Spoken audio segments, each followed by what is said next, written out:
Ser Podcast. En una sociedad profundamente egocentrista como la nuestra, es curioso cómo apenas nos miramos ya al espejo. Esclavo del espejo, sal de la oscuridad, ven a mí del más allá. La visión que tenemos de nosotros mismos la obtenemos a través de una pantalla con la que nos comparamos con el otro. Contra esa dictadura de la imagen, entre otras dictaduras, lucha el feminismo y el movimiento LGTBI. Aquí no somos neutrales, vamos de la mano, extremismo bien. En la cadena SER. Hay gente que piensa que te has de mojar, pero yo prefiero ser neutral. La hora extra. Extremismo mal, no seas radical. No todo es blanco o negro, no todo es black or white. Extremismo mal, no seas radical, ni tanto ni tan calvo, ni Scorpions ni Bisbal. Con Dani de la Fuente. Mantén la equidistancia, para qué profundizar. Machismo y feminismo son igual. Evítate problemas y procura equilibrar. Abajo la homofobia y la homosexualidad. Extremismo mal. Machismo y feminismo son igual. Bienvenidos, bienvenidas a la hora extra. Abajo la homofobia y la homosexualidad. Nerea Pérez de las Heras, ¿cómo te quedas? Pues me parece que es que son unos filósofos contemporáneos, ojete calor, que solamente hay que escucharles a ellos, unos maestros de la ironía, y tienen toda la razón, una vez más. Total. Nerea es periodista, es escritora, es humorista, es actriz, es colaboradora de varios podcasts de esta casa, muy multidisciplinar ella. Muy y pesada. has vuelto muy pesada, sí, pero nos gusta ese peso. Has vuelto al Teatro del Barrio, en Madrid, con Cómo hemos llegado hasta aquí, una obra que empieza con una canción de Ojete Calor, termina con otra canción de Ojete Calor, una dramaturgia que has creado junto a Andrea Jiménez, que dirige, y Olga Iglesias, que te acompaña en el escenario. Es una obra hilarante, es muy personal y muy política, porque, lo decíamos en el último programa de la hora extra, es muy difícil muchas veces separar, ¿no?, lo personal de lo político. Y este es un texto muy político, muy social, muy feminista, muy queer, resultado de un proceso de investigación basado en vuestra propia experiencia. ¿Cómo habéis llegado hasta aquí? Pues hemos llegado hasta aquí con un trabajo de 2 años bastante intenso, en el que las dos mujeres que estamos en escena, una de ellas, que es Olga Iglesias, mi compañera, quiere contar su vida, y la otra, que soy yo, pues quiere ponerla en un contexto político para movilizar a las masas. O sea, a mí lo que me interesa es aprovechar toda la emocionalidad que está despertando en el público esa mujer e instrumentalizarlo de la manera que yo quiero, ¿no?, que quiere mi personaje. Entonces, claro, lo personal y lo político se van... Casi es como una especie de placa de Petri en la que se ve cómo sí es verdad que lo personal y lo político están íntimamente ligados, no solamente por cómo las políticas inciden en nuestra supervivencia, en nuestra calidad de vida y nuestros derechos, sino por cómo, nuestros relatos luego repercuten en lo colectivo. La historia de Olga es la historia de una lesbiana, una boyera, que ha superado los 40 años, vive en una absoluta precariedad y ha sufrido muchas violencias y traumas que ha ido acumulando a lo largo de su vida, ¿no? Vuestra experiencia la compartimos muchos hombres y mujeres, sin importar ni la orientación sexual ni nada en realidad, porque la obra es un ejercicio de liberación, ¿no?, de exorcización de una serie de sentimientos, la vergüenza, la culpa, los miedos, las etiquetas. ¿Cómo nos ayuda el teatro en este ejercicio, ese poder sanador del teatro que dices en el texto? ¿Cómo ayuda también a reescribir nuestra propia historia o vuestra propia historia, el teatro? Ayuda a través de la catarsis, como lleva ayudando desde que existe el teatro. Entonces creo que esa pura esencia no la ha perdido. La gente sale, el público sale con una sensación de catarsis y sobre todo con una sensación de identificación. Una de las mejores críticas que hemos recibido fue la de Victoria Martín, compañera de Estirando el Chicle, que cuando vio la obra y salió dijo: yo también soy una boyera de Plasencia, porque sin ser una boyera de Plasencia, ni tener la edad, ni la experiencia, ni la vivencia que se estaba relatando en ese escenario, conectó con esa persona, que es lo que al final el que es nuestro objetivo, ¿no? Que que conectes con la vivencia de una persona absolutamente opuesta, diferente a ti, pero que empatices de tal manera que digas, bueno, yo tengo que negociar y tengo que vivir en sociedad con ella y tengo que protegerla y es mi responsabilidad, y vivir en comunidad es como conectar. Y esto se consigue con el poder del teatro, con 100 y pico personas calladas en una sala sin mirar el móvil. Bueno, calladas. Es verdad, ¿eh? Es verdad. Aquí calladas no están muy calladas. Sí, es verdad que hay bastante mamoneo, la cuarta pared es, digamos, porosa. Sí, sí. 1982, Plasencia, Colegio de Monjas. Entre los diferentes asuntos que toca está el de la LGTBI-fobia, especialmente en un contexto rural, ¿no? El visibilizar otras formas de expresión de género y la importancia que tiene precisamente en algunos contextos como el rural. Eso es, exactamente. Esa es la experiencia particular. O sea, la escena particular es un relato de una mujer lesbiana y cómo sufre una escena de violencia en la infancia y luego a lo largo de su vida también, pero de lo que estamos hablando es de la autoridad. O sea, de lo que estamos hablando cuando hablamos de lesbianas es de la autoridad moral, de lo que estamos hablando cuando hablamos de trabajo es de la autoridad económica, de la autoridad en el hogar, de lo que hablamos es de jerarquía, todo el rato. O sea, utilizamos la LGTBI-fobia para elevarla a es que esto viene de una autoridad moral que maneja nuestras vidas y que es dañina y que hace mucho más compleja nuestra convivencia. Son esas decisiones autoritarias que nos marcan de por vida, porque a Olga le enseñan cómo tiene que comportarse, cómo tiene que vestir, cómo tiene que sentarse como una niña, ¿no? ¿Hasta qué punto somos libres y nos comportamos como queremos o sutilmente como nos han impuesto y no somos conscientes? Absolutamente, como nos han impuesto, claro. Ni siquiera hace falta que nos lo impongan. No hace falta que nos lo impongan. A veces, casi siempre, el sistema funciona con un sistema de premios como si fuéramos caniches, al final. O sea, si tú eres una mujer que cumple determinadas normas y eres de determinada manera, pues el sistema te premia. No hace falta que te castigue. Si te sales demasiado, te castigará. Pero a veces ni siquiera hace falta que te castigue. Y según eso, pues según ese sistema de premios nos comportamos como sociedad sin pararnos porque es lo normal. Sin pararnos un momento a cuestionar la normalidad, a mirarla desde fuera como si fuera algo extraño y a pensar, bueno, pero es que no es lógico que haya una parte muy grande de mis semejantes que están viviendo en situación de semiesclavitud, cobrando 2 euros la hora por coser para que yo tenga el armario que tengo. O sea, ¿por qué eso es normal? No entiendo que eso sea normal. Es uno de los objetivos de la obra, ¿no? Mirar la normalidad con mucha extrañeza. Y esas terapias de conversión a la para gente normal, me sí. Me encantan. Que es la gente normal y que se cree muy normal necesita igual un poquito de revisión y de terapia de reconversión. De pluma. Eso, de plumaterapia. La madre de Olga tiene mucho protagonismo, es germen de muchos traumas, no soporta que sea lesbiana, que la reconozcan como tal, siente vergüenza. Y aquí hay 2 reflexiones que me interesan. Por un lado, qué difícil es hacer frente a decisiones autoritarias cuando vienen de gente a la que queremos, ¿no? Como una madre. Claro, hay un ejercicio de intimidad bestial que hace Olga al enfrentarse a su contexto familiar, pero también hay un ejercicio muy grande de empatía.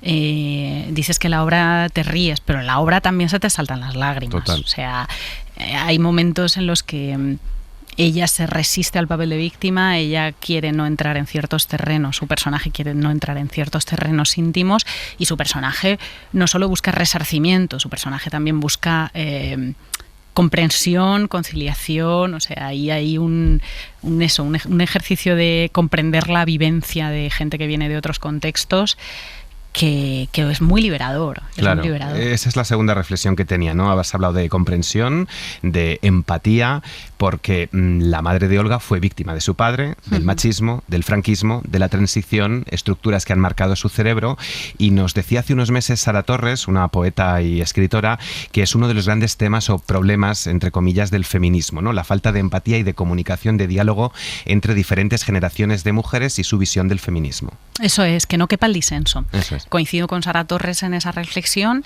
Creo que es un mal contemporáneo el que todo se dirime en una lógica de bandos opuestos y estancos, que no ofrece ninguna posibilidad de grises, que no ofrece ninguna posibilidad de matices, porque todo se dirime en Internet. Pero luego fuera de Internet pues tenemos un amigo del pueblo que es un racista, claro, pero le queremos un montón y tenemos que estar constantemente negociando con él. Tenemos una abuela que es nostálgica del fascismo, pero que la queremos un montón y que tenemos que negociar con ella.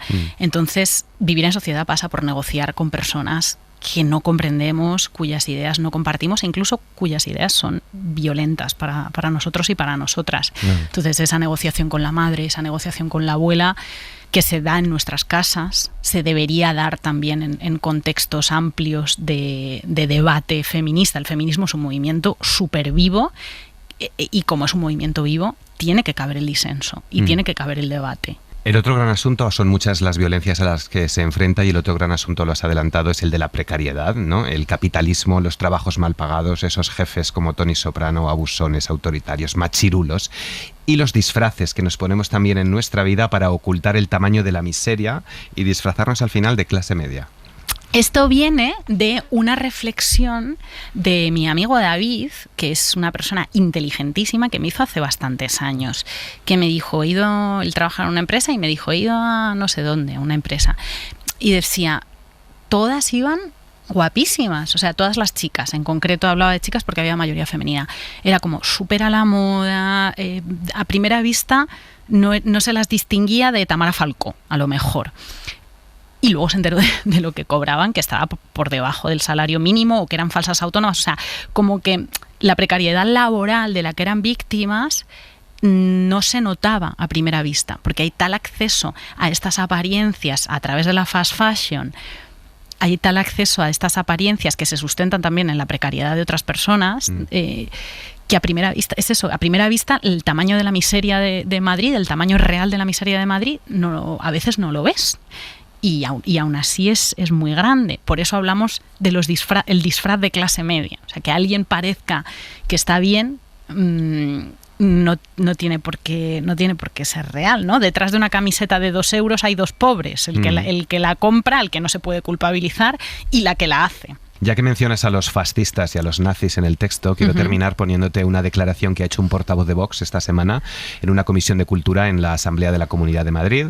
El señor se llama Gonzalo Babé y pide, en primer lugar, la privatización de los teatros del Canal, entre otras cosas, porque, uno... Yo creo que en tiempos de emergencia social es bueno que el dinero se destine a cosas importantes. La cultura no es importante, es prescindible en tiempos de crisis. Y 2, hay algunos espectáculos, como el tuyo, Nerea, como el vuestro, todos esos feministas y queer que jamás, si de ellos dependiera, se verían en espacios públicos. Me preocupa algunas de las obras que van a representar. El clásico de Lope de Vega, El perro del hortelano. El año pasado vivimos la de Fuenteovejuna. Sacar a un autor clásico de contexto y no respetarlo, pues insisto, si lo quieren financiar, que lo financie la izquierda y que lo vean en la izquierda. Las malas hierbas de Rocío Berenguer, el show con un tema de transespecie, mitad humana, mitad planta, en fin, unas cosas, unas obras que seguro que están fenomenal para la gente que las quiera ver, pero insisto, que las pague los que las quieran ver, no con el dinero de todos los madrileños, porque hay cosas que no tienen mucho sentido. El tema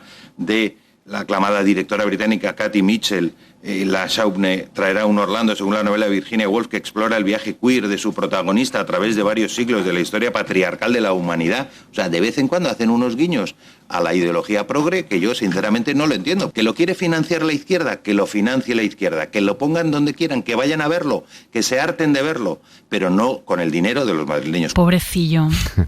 Debe estar pasando unos años malísimos, la criatura, porque claro, se escandaliza por las relecturas de autores clásicos, que es algo que se viene haciendo desde que las personas tenemos capacidad de pensamiento complejo, entonces esto va a seguir siendo así. Le parece ideología de género. Virginia Woolf, madre mía, espero que no lea nunca a Sor Juana Inés de la Cruz, porque es que va a flipar en colores. Y la cultura es un derecho humano que tiene que estar cubierto por las instituciones y que es lo que nos hace personas y que por supuesto tiene que estar en lo público y vamos, cuanto más gratis mejor. Privatizar, ridícula. Pues mucha mierda, Nerea, muchísimas gracias. Gracias, Dani, muchísimas gracias. Tiemblas, amor mío, como una gota de rocío.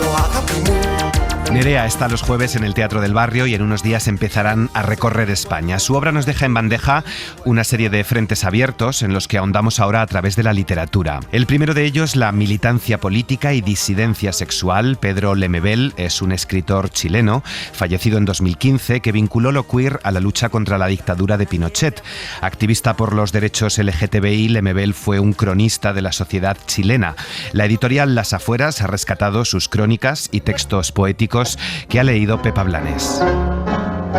El tango triste del macho chileno.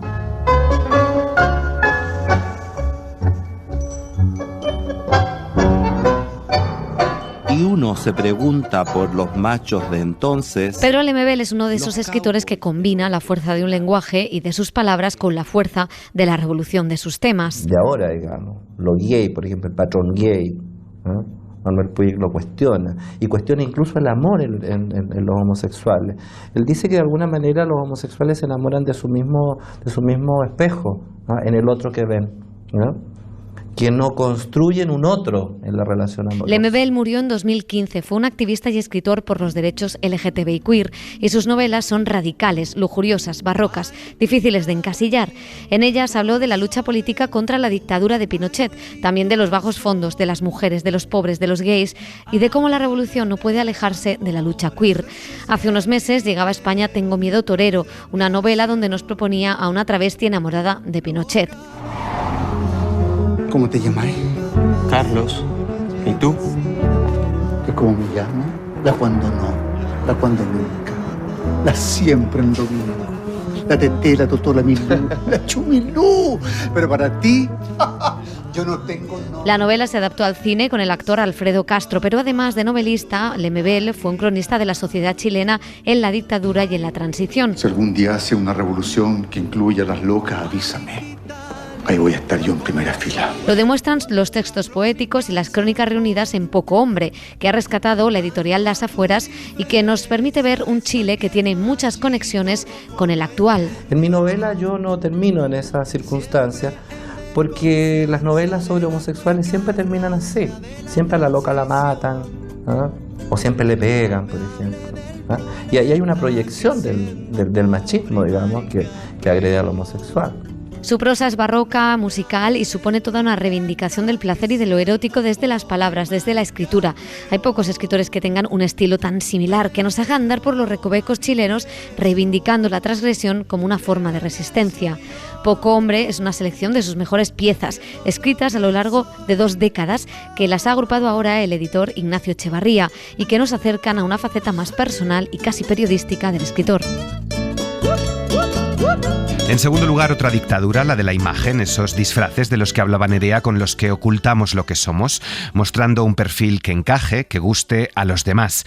La sueca Liv Strömquist ha conseguido convertir el arte del cómic en un movimiento cultural que aspira a desafiar esas normas sociales, a reflejar con mucha ironía la profunda desigualdad de género, el machismo y el clasismo. Acaba de pasar por España para presentar La Sala de los Espejos en Reservoir Books. Espejo mágico, dime una cosa. ¿Quién es en este reino la más hermosa? Es un ensayo gráfico donde plantea que el nuevo espejo mágico, como el que usaba la madrastra de Blancanieves, es la pantalla. Y la pregunta sobre la belleza la responde el número de likes, el número de me gusta. Laura Martínez Santamarina. Estoy brillando con highlighter, no lo ves, un clavel en mi melena, no lo ves, subí 15 stories, no lo ves, mira que quiero ser buena. La artista sueca Liv Strömquist crea La Sala de los Espejos, una reflexión sobre la sociedad de consumo, las redes sociales y la mirada que proyectamos hacia la imagen en la pantalla de nuestro teléfono. El scrolling, el cotilleo de ciertos perfiles en Instagram, es una actividad rutinaria, automática y casi inconsciente que forma parte del día a día. ¿Qué efecto tiene esto en nosotras? Todos nos hemos dado cuenta de que cada día hay un interés mayor en la imagen propia y ajena. Hoy todos tenemos acceso a una cámara de fotos. Además, la pandemia mostró más que nunca cómo nos vemos de forma constante a través de una pantalla. E incluso se ha convertido en una necesidad. En situaciones rutinarias como una reunión con amigos podríamos olvidarnos de mantener un cierto aspecto físico, pero incluso en esos momentos hoy sentimos que podemos vernos reflejados de una u otra manera en alguna pantalla, como un ojo que nos mira constantemente o esas salas de espejos interminables.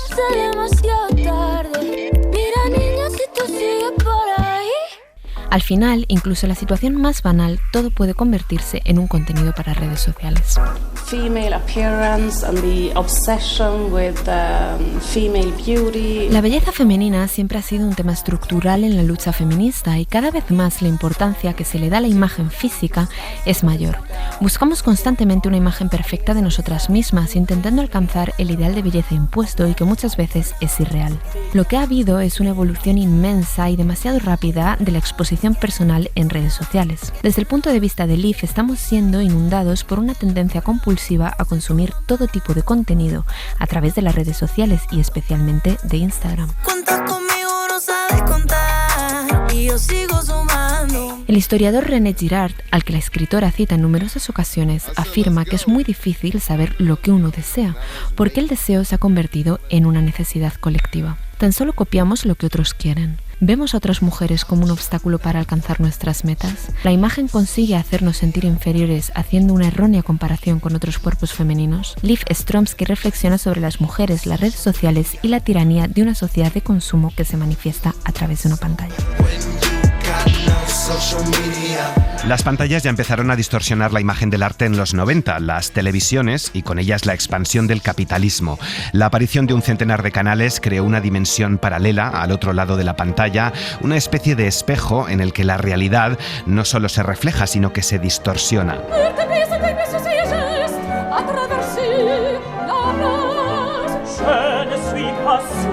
El Teatro Real ha inaugurado su temporada en los teatros del canal con Orfeo, esa parábola de la vida de un poeta obsesionado consigo mismo y con la inmortalidad. Orfeo es una ópera de Philip Glass basada en la película homónima de Jean Cocteau que reflexiona a través de un juego de espejos sobre la muerte del artista, la muerte de la persona, la transformación del individuo. Rafael Villalobos es el director de escena. Cocteau, cuando escribe la versión original, que es de 1927, pide que cada puesta en escena sea un reflejo del público que va a ir a verla. Cuando yo he comenzado a trabajar en esta propuesta, lo que me planteaba sobre todo son los dos principales conceptos que trabaja Cocteau, que son el artista, el poeta como analogía del artista, y la muerte del artista. Claro, yo siempre hablo de que las obras se resignifican a lo largo de la historia. Obviamente no tenemos hoy el mismo concepto de artista que tenía Cocteau en el año 27, ni en el año 50, ni en el año 93, como digo antes, de la crisis bursátil.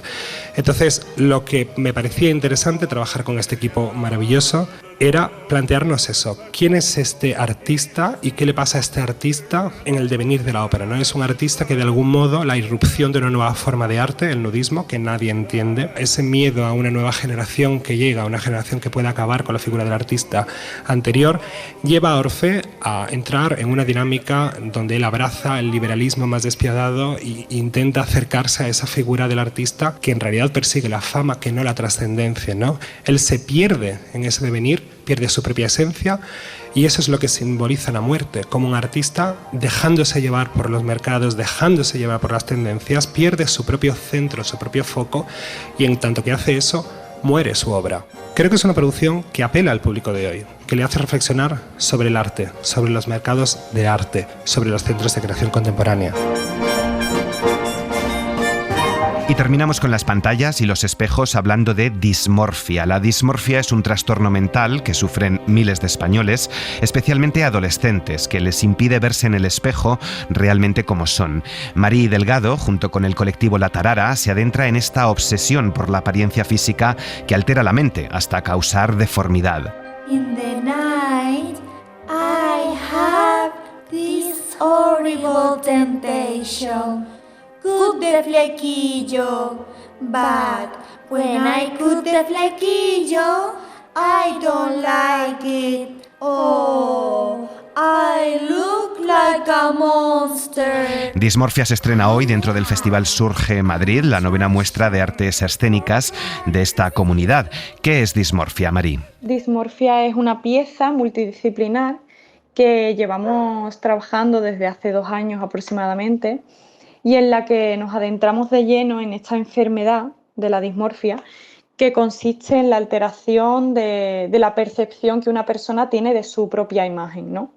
En la que se ve su figura descompuesta, tanto facial como corporalmente, y en la que incluso a veces llegan a verse como monstruos, ¿no?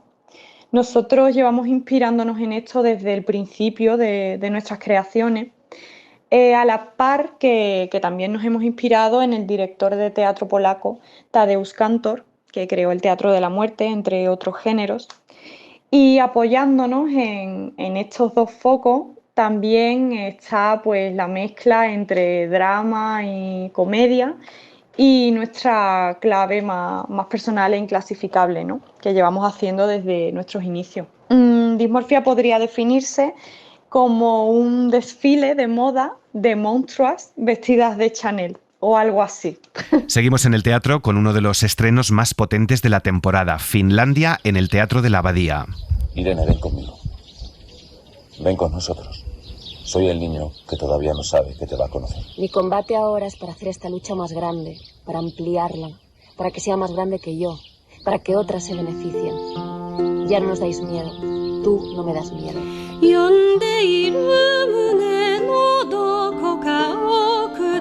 Irene Escolar e Israel Elejalde, pareja, bienvenida a La Hora Extra. Hola, muchas gracias. Pedazo de texto el de Finlandia, que ha escrito y dirigido Pascal Rambert y que habéis estrenado esta semana en La Abadía. Y digo pedazo por lo sobrecogedor, ¿no?, que es a medida que uno va avanzando en la obra, y también por algo que me ha llamado mucho la atención, y son esos párrafos tan largos y tan complejos. ¿Cómo se enfrenta un actor, una actriz a un texto como este? Bueno, ambos ya teníamos experiencia con Pascal. Él ha trabajado 3 veces con él. Yo había trabajado en Hermanas antes. Entonces, bueno, es un abismo. Cuando te llega el texto dices, venga, otra vez, me voy a meter en esto, vamos. Y ya habiéndolo hecho una vez, sabes a lo que te enfrentas. Pero sí que es de una gran complejidad. Pascal le escribe sin signos de puntuación. Entonces, cuando tú recibes el texto, pues ves que tienes que tomar todas las decisiones. Eso te da mucha libertad, pero también te obliga a hacer un trabajo exhaustivo de no solo de memorización, sino de concreción, de ser específico, de saber qué estás diciendo, para qué lo estás diciendo, pero mucho, mucho, mucho, porque si no es muy difícil que esas palabras se queden donde tienen que quedarse, que no es la primera capa de la memoria, es como que tiene que ir a otra parte del cerebro todo eso, ¿no? Y sí requiere pues muchos meses de, básicamente, encerrarse y pasarlo todos los días sin parar, porque si no, no puedes. Llegas allí, te pones de pie y aquello se va, se te va. Entonces, sostenerlo es realmente de las cosas más difíciles que yo he tenido que hacer nunca y a la vez también más placenteras cuando lo consigues. Sí, yo había hecho Clausura al Amor, que era un monólogo de 1 hora y 10, que después contestaba Bárbara durante otra hora. Había hecho también Ensayo, que era otro monólogo de media hora, así que los párrafos largos de Finlandia no me parecen excesivos. Digamos que Finlandia es la obra más realista de Pascal, sin que el teatro de Pascal sea realista en verdad, ¿no? Pero bueno, sí, diríamos que es la que más juega con una especie de cercanía a lo que podría ser algo plausible en la vida, y con grandes escapadas que son esos textos, ¿no? Porque los personajes hablan ininterrumpidamente más de lo que se podría hablar supuestamente en la vida. Esos párrafos, como ha dicho también Irene, para mí son de lo mejor que tiene el teatro de Pascal, ¿no? Donde de pronto uno se lanza en una especie de ola y llega un momento que empiezas ahí a hablar y casi pierdes de alguna forma casi la conciencia. Como actor no puedes tener el control absoluto de todo eso que dices a la velocidad que la dices, y hay algo que es aterrador dentro de eso y a la vez algo muy placentero. Bueno, pues esta pareja discute en una habitación de hotel en Helsinki, en Finlandia, una discusión brutal, pelean por la custodia de la hija y asistimos, dice Rambert, a la parte más fea de la especie humana, ¿no? ¿Cómo os ha afectado a vosotros el contenido del texto, esa relación tan tóxica que os ha removido por dentro?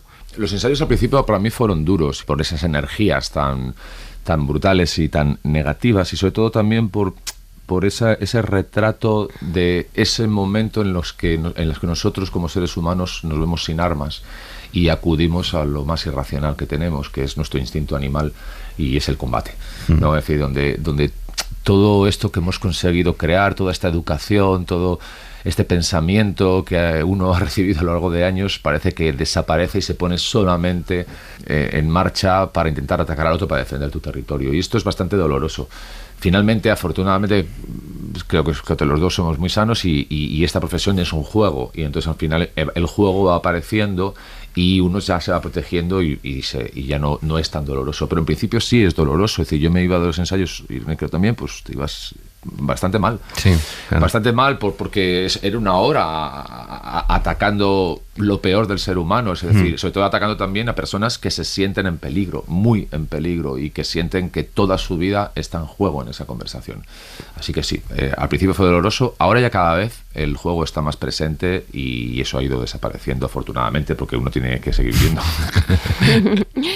Sí, el proceso de ensayos quizás es lo más peligroso en todos los sentidos y tiene que serlo, ¿no? Para que luego la representación pueda ser segura. O sea, yo ya sabía, ¿no? Cuando dije, venga, sí, vamos a hacer esto, dije, bueno, va a pasar como en Hermanas. Y ya sabes lo que es eso, ¿no? Duermes mal, te despiertas en medio de la noche y te empiezan a venir frases de la función y no te acuerdas de qué palabra era y te tienes que levantar al texto y decir, es esta palabra, vale, Dios mío, pero ¿por qué ahora no me ha venido? Intentas volver a dormirte y eso no pasa. Y es un pequeño bucle que a mí no me ha ocurrido nunca en otros trabajos. Y luego, yo normalmente cuando acabo una función estoy tranquila, me voy a casa, veo esta cosa de llevarme el personaje y todo eso que dice la gente. No. A mí eso no me ha pasado nunca. Pero sí que es cierto que tanto en Hermanas, que tenía pesadillas con que me peleaba mucho con Bárbara y eran pesadillas horribles, que nos peleábamos como físicamente y fuerte y recurrentemente soñaba con eso. Aquí sí que me voy a casa y tengo como un poco de pesadez por dentro, ¿sabes? Como una sensación de... Si no lo he conseguido dejar todo en el escenario, que muchas veces pasa en el último monólogo que tiene Irra, permitirme sacar toda la emoción que estás conteniendo durante la función, sí que me voy como, wow, qué dolor tengo aquí en el estómago. Y cuando empieza la función también hay esa cosa aquí en la boca del estómago de, venga, otra vez hay que meterse en esto y yo sé lo que va a ser subir esta montaña porque porque va a ser muy violento y va a ser muy exigente, ¿no? Entonces sí que, bueno, requiere durante un tiempo ser un poco soldado del teatro, ¿sabes? Que pasa muy pocas veces. O sea, haces la función, te vas, duermes, comes muy bien, te quedas tumbado todo el día y luego te vas a la función a prepararte con tiempo y es básicamente lo único que se puede hacer en un trabajo como este. Es un combate, decíais, muy primitivo, muy de animales, es un combate muy dialéctico, ¿no? Muy de palabras, que precisamente el teatro es el templo de la palabra, ¿no? De cómo usamos palabras a veces sin pensar. Sí, bueno, Pascal, casi todo el trato de Pascal también retrata eso, es un tratado sobre el lenguaje y sobre cómo el lenguaje puede servir para crear lo más bello y también para destruir, ¿no? Cómo podemos utilizar el lenguaje como cuchillos para aniquilar al otro, y siempre hay una reflexión en todo el teatro de Pascal, porque además siempre hay alguna frase, por ejemplo aquí tiene una Irene que a mí siempre me gusta mucho, ¿no? Que dice, hay gente que pasa de todo, y es verdad, pasan de todo y sobre todo de cómo hablan, ¿sabes? Es decir, como dice, hay una especie como de, tal como hablas probablemente es lo que esté pasando en tu cabeza, ¿no? Una persona que puede hablar calmada, que tal, probablemente sea más empática, tenga más capacidad y su forma de hablar esté retratando lo que está pasando en su cabeza, ¿no? Y cuando de pronto degradamos el lenguaje, cuando de pronto gritamos, cuando de pronto utilizamos palabras feas para atacar al otro, para hacer daño, para no darle hueco a la empatía, para no reconocer su dolor, pues probablemente es un reflejo de lo que está pasando en tu corazón y en tu cabeza. Y todo el trato de Pascal versa un poco sobre eso. Leyendo el texto, al principio uno se encuentra con algunas situaciones, frases, palabras que pueden resultar cómicas, pero a medida que uno avanza en la lectura y en la obra, se te hace un nudo en el estómago, ¿no? Y te invita a reflexionar mucho. ¿Es quizás esa falta de empatía que mencionas, a lo mejor la reflexión con la que esperáis que salga el público? Bueno, yo creo que eso está ahí, ¿no?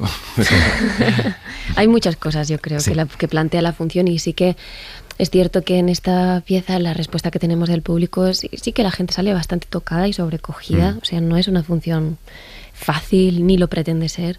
Pero tampoco sé si Pascal tiene muy claro lo que quiere provocar.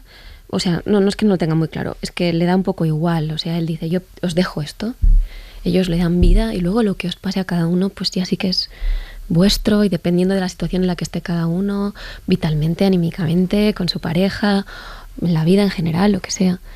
Pero bueno, sí que ahí tiene algo de cuestionarnos qué tipo de seres humanos somos, cómo ejercemos la violencia contra el otro, qué pasa con los niños que tenemos cerca, con nuestro propio niño, que es una cosa de la que hablaba Pascal, que para él la función va de la violencia que ejercemos no solo sobre los niños, sino sobre nosotros mismos, sobre el niño que fuimos en un momento y al que estamos sometiendo a todo eso, a todas nuestras decisiones y nuestros actos, ¿no?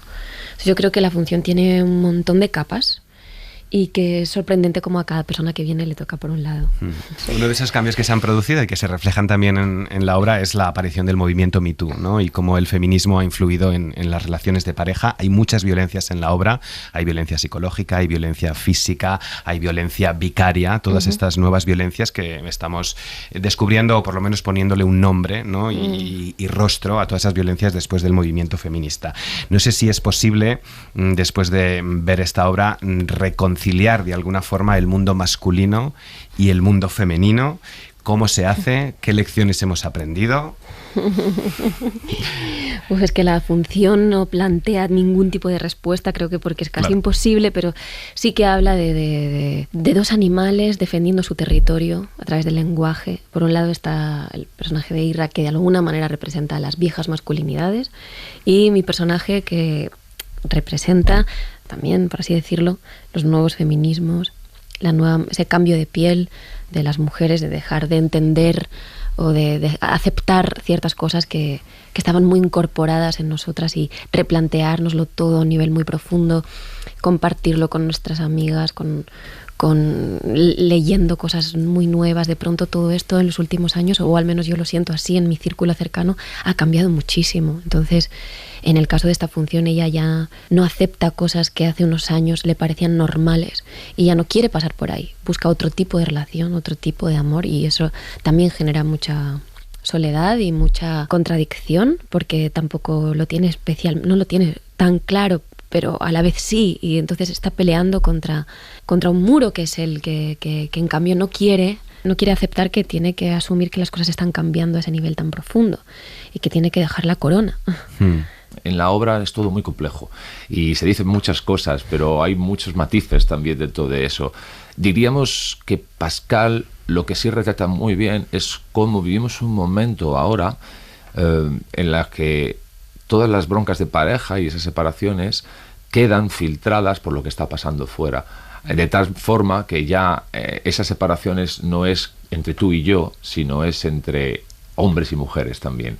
Y cómo lo que está, la guerra que está pasando fuera se va a meter dentro, ¿no? Y que hay un momento en el que parece que esas parejas ella es la representación de todas las mujeres del mundo y yo soy el representante de todos los hombres del mundo, ¿no? Claro. Cuando tampoco es nada de eso, es cierto. No estamos hablando de ti y de mí, de tus errores, los míos, y no representamos nada más, pero al final sí que hay esto, ¿no? Entonces, es verdad, ella en algún momento, por ejemplo, coge esta de yo represento a todas las mujeres y esto también es como un símbolo de avance, enfrentarme a ti, y de pronto él también dice, bueno, ok, entonces tú esto lo haces contra mí y contra todos los hombres, con lo cual yo voy a defender también a los hombres, y ocurre ese choque absolutamente brutal. Creo que estamos en un proceso de cambio muy fuerte. El patriarcado se está derrumbando, el imperio va cayendo poco a poco, como cayó el imperio romano, pero cuesta mucho, y ahí, en todo ese cambio, esa transformación social, que me parece que es imparable y que va a ocurrir, pues bueno, a veces hay guerras y a veces se cometen errores, y ahí sí es verdad, y eso lo retrata muy bien mi personaje, retrata ese hombre que ve que el mundo se transforma y él no tiene herramientas para enfrentarse a eso y tiene pánico.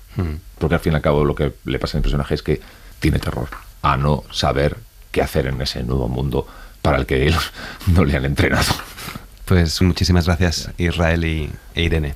Gracias. Mucha suerte, mucha mierda.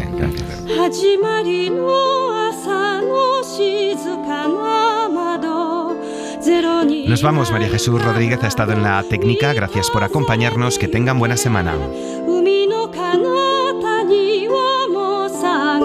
Suscríbete a La Hora Extra. Todos los episodios y contenidos adicionales en la app de Cadena Ser y en nuestros canales de Apple Podcast, Spotify, iVoox, Google Podcast y YouTube. Escúchanos en directo en la Ser los domingos a las 7:30 de la mañana.